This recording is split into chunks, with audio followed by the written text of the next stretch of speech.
अब सरकार ने व्यवस्था की है कि वृद्धावस्था पेंशन हो, दिव्यांगजन पेंशन हो और निराश्रित महिला पेंशन, इन सब की 1,06,00,000 लाभार्थी हैं जो इस योजना से लाभान्वित होते हैं।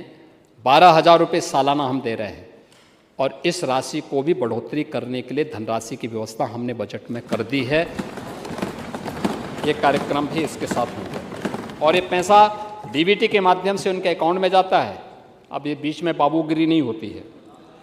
दूसरा, बेटी की शादी के लिए, यानी हम लोगों ने पहले व्यवस्था क्या की? पहले व्यवस्था तो आपके समय में कन्या सुमंगला, मुख्यमंत्री कन्या सुमंगला योजना, वह चल रही बेटी के जन्म से लेकर के और उसके शादी योग्य होने तक 25,000 रुपये का पैकेज हम उसको दे रहे हैं।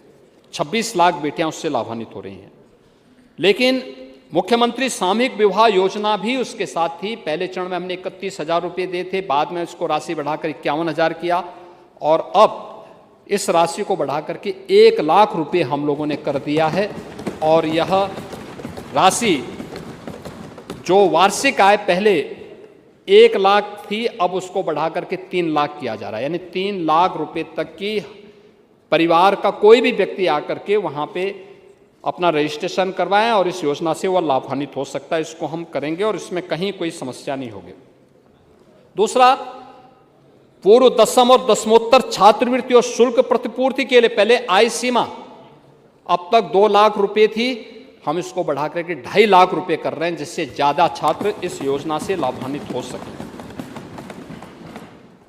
इसके साथ ही उन अनुसूचित जाति और जनजाति के बच्चों के लिए सर्वोदय विद्यालय स्थापना के कार्यक्रम और 4 विद्यालय सेंटर ऑफ एक्सीलेंस के रूप में विकसित हों, इसके लिए भी धनराशि की व्यवस्था हम लोगों ने इस कार्यक्रम के साथ जोड़ी है।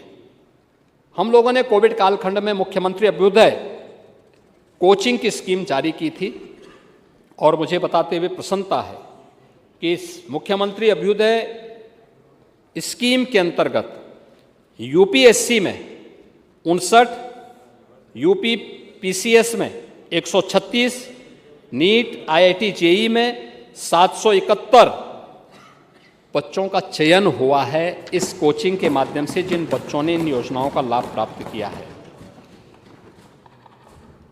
ओबीसी छात्रवृत्ति के लिए हम लोगों ने इस बजट में 3,060 करोड़ रुपए की व्यवस्था की थी।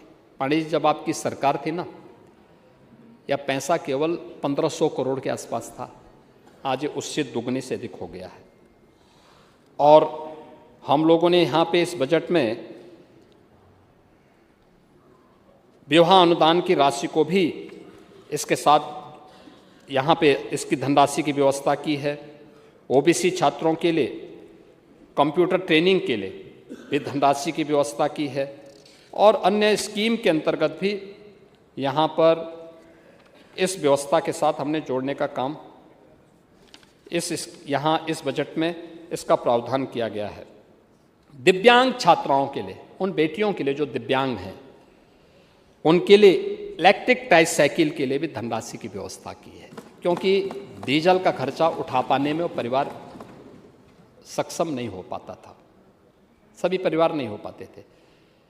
तो अब ऐसी ट्राइसाइकिल डेवलप करने के लिए जहाँ पे पावर प्लग में रखकर, ये सिंपल प्लग में भी जहाँ मोबाइल फ़ोन चार्ज हो सके, उसी से उसकी ट्राइसाइकिल चार्ज हो सके और फिर वो स्कूल तक पहुँच सके, इसके लिए वह ट्राइसाइकिल हम उन बेटियों को उपलब्ध करवाएंगे जिससे वे स्कूल जा सकें। और इसके लिए भी हमने 60 करोड़ रुपए की व्यवस्था यहाँ पर की है।